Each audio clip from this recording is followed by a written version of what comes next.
Hace mucho, mucho tiempo, en una tierra de montañas brumosas y ríos serpenteantes, vivían 7 maestros de Kung Fu. No eran solo guerreros, eran la personificación de sus estilos, el alma de sus técnicas. Juntos, mantenían un equilibrio delicado en el mundo, una paz forjada con sudor, disciplina y un poder casi divino. El primero era el maestro Chun.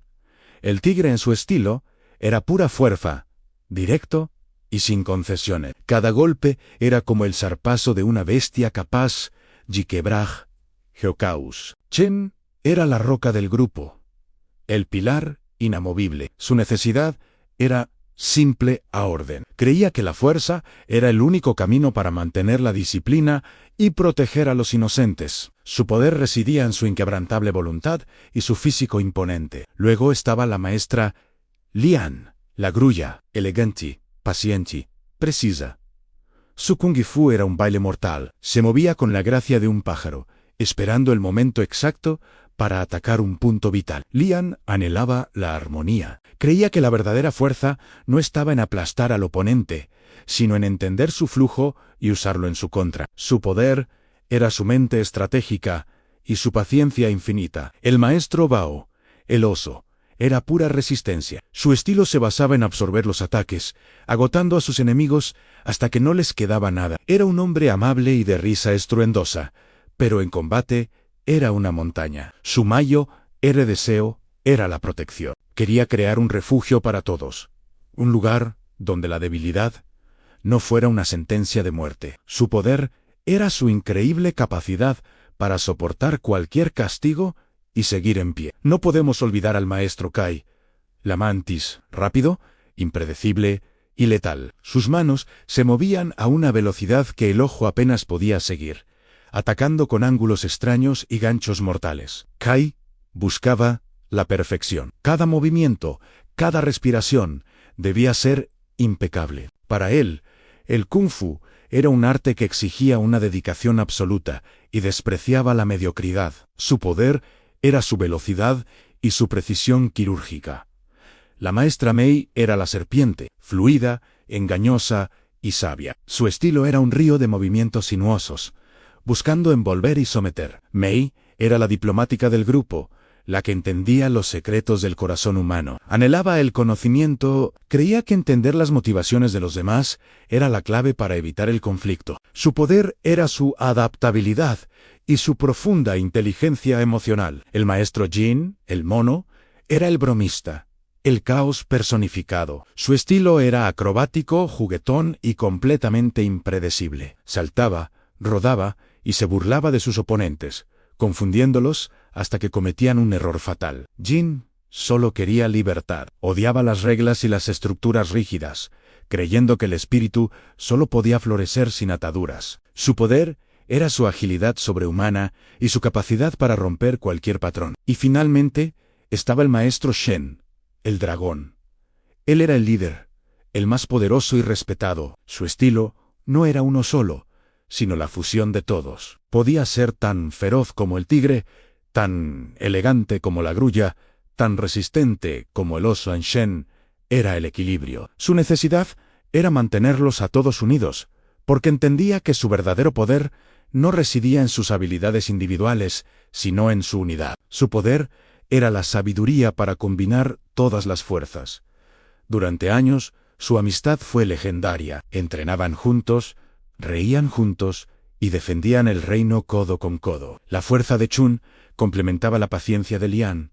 La resistencia de Bao daba cobertura a la velocidad de Kaiyan. La sabiduría de Mei guiaba la libertad de Jin y Shen. Como un padre, los observaba a todos, orgulloso de la familia que había formado. Eran diferentes, sí, pero esas diferencias los hacían más fuertes.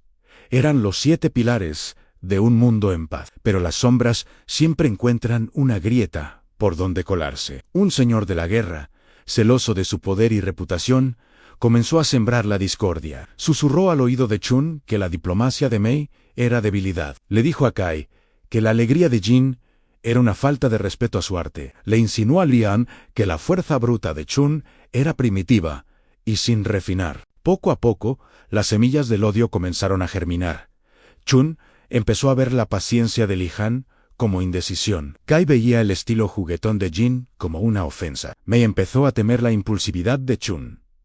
Pequeñas discusiones se convirtieron en desacuerdos, y los desacuerdos en amargas disputas. Olvidaron que sus diferencias eran su mayor fortaleza. La primera grieta seria apareció durante un debate sobre cómo lidiar con una banda de bandidos. Chen quería aplastarlos con toda su fuerza. Mei insistía en negociar para entender sus motivos.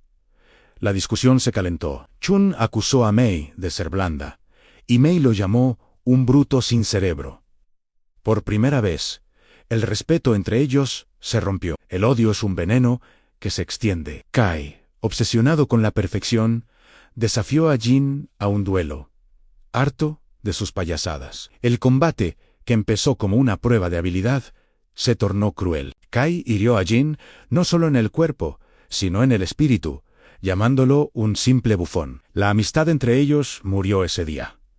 Shen, el dragón, intentó mediar, reunió a todos, les recordó los viejos tiempos, la hermandad que compartían. Les rogó que recordaran por qué se habían unido, pero el veneno ya había llegado demasiado lejos.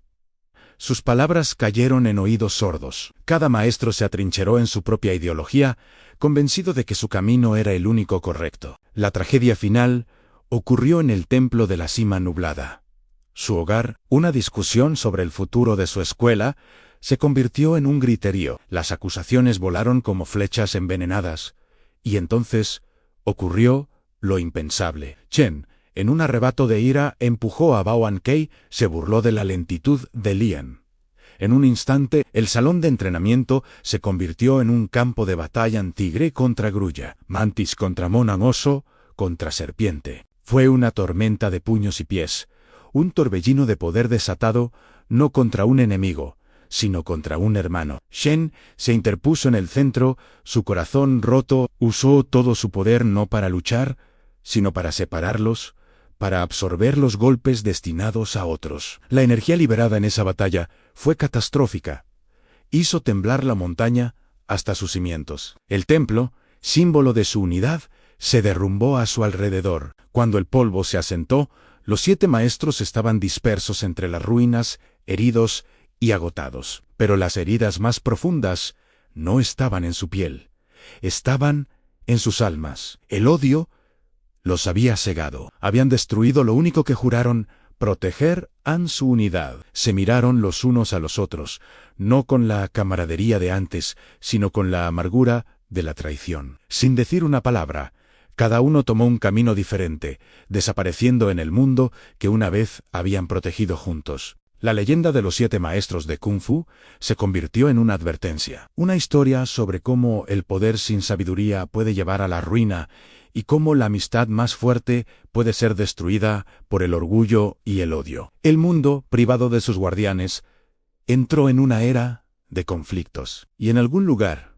solos, los 7 maestros vivieron con el peso de su fracaso, recordando un tiempo en que eran una familia. Su poder los había hecho legendarios, pero su odio los convirtió en un mito trágico. Gracias por acompañarme en esta historia. Si te gustan las leyendas como esta, no olvides suscribirte y darle a la campanita para no perderte ningún video. Hasta la próxima. Hasta la próxima.